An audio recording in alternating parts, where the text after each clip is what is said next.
공수처가 지금 뭐 양쪽에서 다 뭐 국민의힘은 당연히 이제 부당한 수사를 하고 있다라는 거고 민주당 역시 좀 우려를 하는 수사기관이 돼버렸는데 일단 오늘까지도 양측에 좀 신경전 있을 것 같으니까 좀 지켜보겠습니다. 윤 대통령이 어제 체포 직후에 촬영한 영상 메시지를 공개를 했는데 보니까 화질이 조금 기존에 발표됐던 대국민 담화와는 달라서 봤더니 직원이 뭐 휴대전화로 촬영했다 이런 얘기가 있어요. 네. 박민영 대변인이 행정관으로도 한 2달 전까지 일을 하셨으니까 네. 뭐 그 과정에 대해서 좀 들으신 게 있습니까? 좀 급하게 찍은 것 같던데요. 그 영상 자체는 또 현장에 이제 관저에 또 국회의원들 찾아가고 그때 또 공수처의 집행에 임하겠다라고 하던 그 일촉즉발의 상황 그 직전에 휴대폰으로 또 촬영을 했다 이렇게 저도 들었습니다. 예. 그래서 약간 이 형식이나 이제 내용이나 좀 이렇게 준비되지 못한 상태에서 어찌 보면은 좀 자연스러운 그런 모습들이 또 본의 아니게 드러난 부분들도 있었다라고 네. 생각을 하는데요.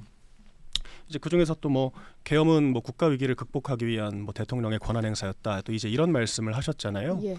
그러니까 사실 뭐 이런 말이 있지 않습니까? 이 사람이라는 것이 자신은 복잡하게 좋은 사람이지만 남은 단순하게 나쁜 사람이다. 이렇게 평가들을 하는데, 그러니까 대통령이 처음에 비상계엄을 선포했을 때 저부터도 왜 그랬을까? 사실 이런 의구심을 굉장히 크게 가졌습니다. 네. 왜 그렇게까지? 내년 초만 돼도 사실 뭐 이재명 대표의 이제 2심 결과도 나올 것이고 또 내년 초에는 또 이제 뭐 MBC나 이런 그 저희 방심위 방통위 이런 그 탄핵 재판들도 결과가 하나둘 나올 것이고 예. 그러면 국면이 점점 좋아질 가능성이 크다라고 봤거든요. 그런데 이제 결과적으로 지금 윤 대통령이 비상계엄을 선포한 직후에 국민들이 그 윤 대통령이 가지고 있었던 이 복잡한 심경에 대해서 조금은 알아가고 있는 과정도 있지 않을까. 어제 뭐 영상 생각이, 메시지도 나왔고 예. 또 장문의 어떤 연초에 직접 썼다는 자필 메시지도 공개가 돼서 맞습니다. 예. 그러니까 윤 대통령이 결국에는 국가 위기를 극복하기 위한 권한 행사다. 즉, 그러니까 비상계엄이라는 것이 거의 준전시 상황에 발동할 수 있는 것이잖아요. 네. 그러니까 윤 대통령 개인은 그렇게 판단을 했던 건데 국민들과 감정선이 달랐던 부분들이 이제 어떤 민주당의 이제 여러 가지 이런 행정사법부를 압박하는 방식과 이 어떤 카톡 계엄으로 이 시민사회까지 억압하는 이런 여러 가지 사건들을 겪으면서 왜 윤 대통령이 어떤 상황에 놓여 있었을지, 왜 그런 선택을 했을지에 대해서 좀 그게 좁혀나가는 과정에 있는 것 같습니다. 그래서 그런 의미에서 또 이런 메시지 편지를 통해서 국민들한테 그런 부당성을 한 번 더 적극적으로 알리려고 했던 것으로 보이고요. 근데 다만 이런 메시지들이 어떤 국민 전체를 포괄하는 느낌보다는 좀 한쪽의 그러니까 명확한 쟁점을 가지고 이야기를 하는 부분들이지 않습니까? 좀 진상 규명을 해야 되는 부분들도 있고 가치 판단을 해야 되는 여러 가지 메시지를 던지고 있기 때문에 정치적으로는 계속 갑론을박이 있을 것 같습니다. 너무 보수층, 그러니까 전체 국민을 아우른다기보다는 본인을 지지하는 이제 보수층을 향한 메시지였다. 맞습니다. 이렇게 보시는군요. 그리고 뭐 이런 소식이 좀 전해졌는데 요즘에 뭐 레거시 미디어, 그러니까 저희도 레거시 미디어인데 일반 이제 기성 언론과 뭐 방송, 신문 이런 매체들이 너무 편향돼 있어서 유튜브에서 잘 정리된 정보를 보라 이런 얘기를 의원들에게 했다 이 말이 전해지고 있거든요. 근데 자꾸 이제 민주당에서는 대통령이 극우 유튜브만 보다가 뭐 계엄까지 선포한 거다 이런 논리를 펴는데 대통령의 이 말이 좀 전해지면서 민주당의 어떤 공격 빌미를 준 게 아닌가라는 생각도 좀 들더라고요. 저는 뭐 어제 메시지를 보면서 대통령이 그 상황에도 그 웃음을 짓는 모습에서 진짜 마음이 복잡해지더라고요. 예. 정말 아마 우리 당 정치인들 또 우리 당의 지지자들 보수 성향의 유권자들은 아마 다 비슷한 마음을 느꼈을 겁니다. 그래서 어쩌다가 이 상황까지 오게 됐는가에 대한 그런 정말 진짜 그 복잡한 마음이 왔는데 아까 제가 초두에서 말씀을 드렸듯이 자유와 지성을 강조했습니다. 대통령은 취임사에서. 예. 지성을 강조하면서 당시 뭐라 그랬냐면 이 반지성주의들과 맞서겠다고 했어요. 그리고 그게 저는 우리 보수의 아주 오래된 그게 레거시라고 얘기할 수 있는 가치였다. 그리고 그 레거시라고 이야기할 수 있는 그 가치를 사실 내려놓고 새로운 것들인 거죠. 그게 제가 보기에는 그 유튜브라고 생각을 합니다. 네. 유튜브와 이건 새로운 건 아닌데 저는 지성의 정말 대척점에 서 있다고 생각하거든요. 무속. 예. 무속. 이 두 가지가 이 상황을 만든 가장 큰 두 가지의 원인이지 않았는가. 어제 메시지 전반적으로 저도 동의하는 내용들이 굉장히 많았지만 정말 부정선거의 국제적 연대 이야기에서는 도저히 동의할 수가 없었습니다. 아마 이거는 많은 예. 보수의 예. 레거시라고 이야기할 수 있는 지성주의의 그 가치를 공유하는 사람들은 다 그 부분에서 목에 탁 걸리듯이 걸렸을 거라고 생각을 해요. 부정선거 부분을 좀 강조한 지점에서. 부정선거도 그냥 부정선거가 아니라 저도 부실선거는 있었다고 생각하거든요. 예. 그리고 선관위에 대해서도 감시와 감사와 개혁이 필요하다는 점에 있어서 전적으로 동의를 합니다. 저도 선거를 뛰었던 사람으로서 네. 굉장히 그러한 부분들에 대해서 문제의식을 갖고 있어요. 그런데 부정선거를 하기 위해 국제적으로 연대하고 있고 그걸 국제적으로 그렇게 하고 있다라는 이야기는 제가 그 어떤 레거시 미디어에서도 그런 얘기를 하는 걸 본 적이 없어요. 그럼 그걸 어디서 봤을까?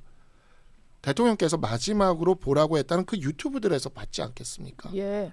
대통령께서 어쨌든 팩트를 중심으로 체크를 하고 이거를 걸러내는 네. 레거시 미디어를 조금 더 존중을 하고 대통령 취임식 때 말씀하셨던 그 반지성주의와의 그와 같은 싸움에 보다 본인이 철저하게 그 부분에 대해서 의심을 하시면서 해주셨다면 지금 오늘과 같은 이와 같은 사태는 없었지 않았을까 너무 안타깝고 한편으로 네. 대통령께서 2020년 5월 10일에 우리한테 남긴 반지성주의와 맞서야 된다는 이 말은 정말 우리는 좌파만 선동에 취약하다고 생각했어요. 예. 근데 우리 보수가 이렇게 취약할 수 있다라는 것을 이번에 보여줬다는 생각에서 우리가 정말 앞으로 반성하고 가야 된다. 예, 그리고 예. 혹여나 레거시 미디어 측에서 그러한 점에 있어서 조금의 어떤 그런 반지성주의에 빠질 만한 빌미를 줬다면 그에 대해서도 같이 또 반성하고 고쳐가야 되지 않을까. 안 그러면 너무 극단적인 이와 같은 음모론. 이건 진짜 저는 음모론이라고 생각하거든요. 예. 부정선거에 대해서 국제적 연대는 국제적 연대 그 부분. 저는 정말 네. 이거는 음모론이라고 생각합니다. 이거는 안 돼요. 여기까지 가시면.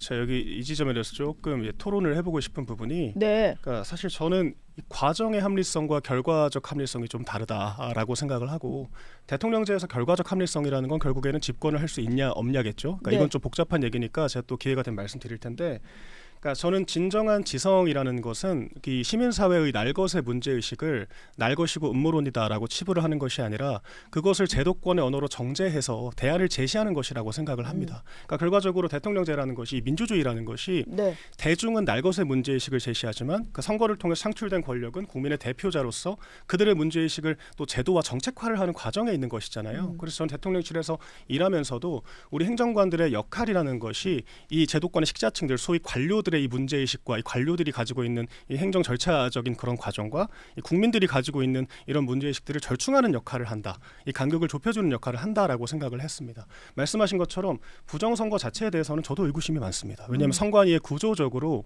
이런 뭔가 조직적인 조작을 하기 어려운 부분들이 있고 또한 통계적으로도 사실 이 선거 직전에 발표됐던 그런 여러 메이저 여론조사와 실제 결과가 거의 일치하는 오차 범위가 거의 1% 미만으로 좁혀지는 경향성을 보이거든요. 예. 그러니까 저도 그래서 회의적인 부분이 있지만 네.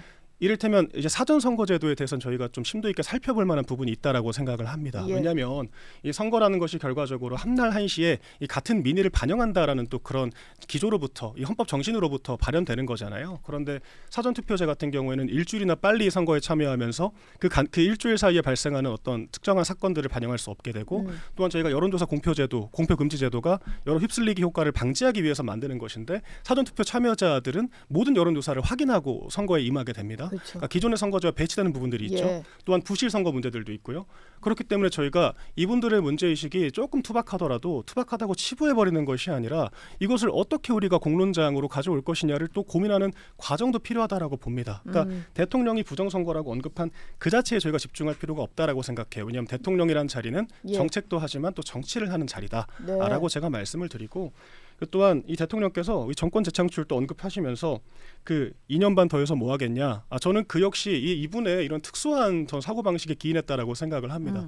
그러니까 사실 저 같은 어공들이 대통령께 왜 이렇게 늘공만 챙기시냐, 이렇게 관료제에만 좀 집중하시냐라고 말씀을 드릴 정도로 좀 터부시하는 경향들이 있었습니다. 정치인 예. 출신들을. 네. 그러니까 많이 익숙히 들으셨겠지만 네. 그리고 이제 문재인 정권 때 그 군 조직이 얼마나 또 이렇게 괄시가 됐었습니까? 훈련도 줄이고 편제도 줄이고 네. 윤 대통령 들어서 보훈처를 보훈부로 격상시키고 뭐 진급부터 처우까지 총체적으로 개선을 했는데 정작 이런 사태가 터지니까 제일 먼저 돌아선 게 군 조직이었습니다. 예. 민주당을 찾아가서 참회의 눈물을 흘리면서 네. 일방적인 주장들을 쏟아내고 예. 그러니까 윤 대통령 입장에선 정작 정파성의 책임을 묻지 않겠다라면서 이 제도권의 이 식자층들을 적극적으로 챙겼는데 정작 돌아온 것은 가장 많이 챙겨준 사람들부터 가장 먼저 뒤통수를 쳤다라고 생각을 하실 수가 있죠. 네. 정작 저 같은 젊은 사람들 나이가 어쩌고 무슨 경력이 학력이 보수 정권은 그런 것도 엄청 중시하거든요. 네. 예, 그렇게 해서 좀 터부시됐던 사람들이 오히려 마지막까지 또 곁에 남아 있는 남아있고. 상태이지 않습니까? 예. 그러니까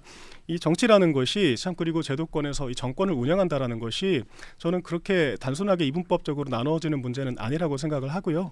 그런 의미에서 결론적으로 정권 재창출을 해야 한다. 결과적 합리성을 추구해야 한다라는 또 대통령의 메시지로 전 이해를 했습니다. 예. 어제 그 메시지는 좀 뭔가 좀 내려놓은 듯한 메시지 같기도 했습니다. 물론 뭐 지금 뭐 국제적 연대 부정선거 이 부분 때문에 조금 이제 약간 걸린다라는 느낌을 가진 분도 있을지 모르겠는데 조금 이제는 내가 받아들이겠다. 뭐 더 한다고 뭘 내가 바꿀 수 있겠냐 이런 좀 생각을 들었던 것 같아요. 대통령 입장에서는. 그런 부분에 있어서는 또 마지막 순간에는 대통령 다우셨다라는 생각이 들기도 합니다. 예. 정말 제가 이제 그 전전날 이제 다른 방송에서 정말 유혈 사태만은 안 된다. 정말 유혈 사태가 발생해서는 안 되기 때문에 공수처의 체포가 정말 무의미하다. 지금 이것이 왜 무의미한지에 대해서 한참 설명을 하고 그리고 공수처가 그런데 뜻을 굽힐 생각이 없다면 대통령께서 이 부분에 있어서는 결단을 내려주시는 게 맞다. 이렇게 이야기를 그 체포 전날이죠. 그날 방송에서 제가 이야기를 했는데 예. 공수처는 진짜 무자비하게 들어갔어요. 무자비하게 들어갔고 하지만 대통령께서는 마지막 순간에 이 공수처 수사에 대해서 다퉈볼 여지가 충분히 있습니다. 이 적법성 여부에 대해서 다퉈볼 여지가 있음에도 불구하고 네. 유혈 사태를 막기 위해 이렇게 체포에 응하겠다라고 해서 체포에 응한 모습은 이것은 언젠가 반드시 재평가되는 날이 올 것이다라고 생각을 합니다. 그리고 그러한 부분들에 있어서는 예. 대통령께서 잘 하셨다라고 말씀드리고 싶습니다. 예.